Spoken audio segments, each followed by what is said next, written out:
એકત્રીસમી જુલાઈએ red alert અને 1 ઓગસ્ટે ઓરેન્જ એલર્ટની આગાહી છે। 3 દિવસ દરમિયાન સુરત સહિત રાજ્યના વિવિધ જિલ્લાઓમાં ભારેથી અતિભારે વરસાદ અને તીવ્ર પવન ફૂંકાવાની આગાહી કરવામાં આવી છે। સુરત શહેર અને જિલ્લામાં ભારે વરસાદની આગાહીના પગલે પાલિકા અને જિલ્લા વહીવટીતંત્ર એલર્ટ મોડમાં છે। બંગાળની ખાડીમાં સર્જાયેલું લો પ્રેશર ઝડપથી ગુજરાત તરફ આગળ વધી રહ્યું છે। તંત્ર દ્વારા તમામ જરૂરી તૈયારીઓ કરી લેવામાં આવી છે। જિલ્લા વિકાસ અધિકારી દ્વારા તમામ તાલુકા વિકાસ અધિકારીઓ તેમજ પ્રાંત અધિકારીઓ મામલતદારોને પણ એલર્ટ કરી દેવામાં આવ્યા છે। જિલ્લામાં જ્યાં પાણી ભરાવાની શક્યતા હોય તેવા નીચાણવાળા વિસ્તારોમાંથી નાગરિકોનું સ્થળાંતર કરવા સૂચનાઓ આપવામાં આવી। આ વખતે ભારે પવન અને વરસાદ પડવાની શક્યતા હોવાથી શહેર તેમજ નગરપાલિકાઓને જર્જરિત લો સ્ટ્રક્ચર્સ તેમજ હોર્ડિંગ્સ ઉતારી લેવા સૂચના અપાઈ। અનિવાર્ય સંજોગો સિવાય બિનજરૂરી ઘરની બહાર નીકળવાનું ટાળવા અપીલ કરવામાં આવી। ત્યારે એક નિમ્ન હવાનું દબાણ જે બંગાળની ખાડીમાં ઉપસ્થિત થયું હતું તે તેજ ગતિથી ગુજરાત તરફ વધી રહ્યું છે અને તેના કારણે આજે ઓરેન્જ એલર્ટ, આવતીકાલે રેડ એલર્ટ અને 1 તારીખે ફરીથી ઓરેન્જ એલર્ટની ભારે પવન સાથે વરસાદની આગાહી સુરત જિલ્લામાં કરવામાં આવી છે।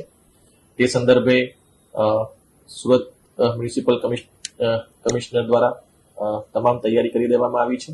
સાથે સાથે જિલ્લાની અંદર જિલ્લા વિકાસ અધિકારી દ્વારા પણ તમામ તાલુકા વિકાસ અધિકારીઓને એલર્ટ કરવામાં આવ્યા છે। એ સાથે સાથે પ્રાંત અધિકારી અને મામલતદારશ્રીઓને પણ એલર્ટ કરવામાં આવ્યા છે। તે પૈકી નીચાણવાળા વિસ્તારોમાં જ્યાં પાણી ભરાવાની શક્યતા રહે છે ત્યાંથી સ્થળાંતર કરવા માટેની સૂચના આપવામાં આવી છે। સાથે સાથે આ વખતે ભારે પવન પણ સાથે આવવાની શક્યતા છે, તેથી જેટલા પણ લૂઝ સ્ટ્રક્ચર્સ છે તેને પણ ઉતારી દેવા માટે, હોર્ડિંગ્સ ઉતારી દેવા માટે તમામ નગરપાલિકાઓને પણ જાણ કરવામાં આવી છે। મારી ખાસ એક વિનંતી પશુપાલકોને છે કે આપના પશુઓને આપ બાંધીને રાખો છો, તેથી જ્યારે વધારે વરસાદ આવે અને પાણી ભરાય તો તેવા સમયે તેને તણાવવાની શક્યતા રહે છે। તેથી જ્યારે વધારે વરસાદ આવે અને પાણી ભરાવાની શક્યતા જણાય તો પશુઓને ખુલ્લામાં રાખો, તેમને તાર સાથે કે કોઈ પોલ સાથે બાંધો નહીં, જેથી તે પોતાની રીતે જે સુરક્ષિત જગ્યા છે તે શોધી શકે। અગત્યની જે વાત છે કે આવતીકાલે 31મીએ ખૂબ જ ભારે વરસાદની શક્યતા છે, તેથી તમામ નાગરિકોને મારી વિનંતી છે કે આપ સતત વેધર વોચ ઉપર નજર રાખતા રહો અને જે પણ IMD નું ફોરકાસ્ટ આવે છે તેને સતત જોતા રહો, જેથી જરૂરિયાત ન હોય તો તેવા સંજોગોમાં આપણે બહાર ના નીકળીએ। એટલે આપણે જે અત્યારે સમગ્ર તંત્ર દ્વારા તમામ તૈયારી કરી દેવામાં આવી છે, પરંતુ નાગરિકોને પણ મારી એ જ વિનંતી છે કે આપ પણ સચેત રહો અને સાવધાની પૂર્વક આપણે આજે 2 દિવસ જે ભારે વરસાદની આગાહી છે તે દરમિયાન કોઈ પણ પ્રકારનો અનિચ્છનીય બનાવ ન બને તેની પણ આપણે સૌ તકેદારી રાખીએ।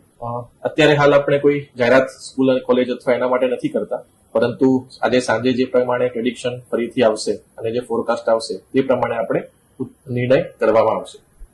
કેમેરામેન સેનલ વિરાણી સાથે વિશાલ છેઠા, માનવ પ્રભા ન્યૂઝ, સુરત। અમારા વિડીયોની નવી અપડેટ મેળવવા માટે સબસ્ક્રાઇબ કરો માનવ પ્રભા ન્યૂઝ ચેનલને, બેલ આઇકન ક્લિક કરો લેટેસ્ટ વિડીયો સૌથી પહેલા મેળવવા માટે।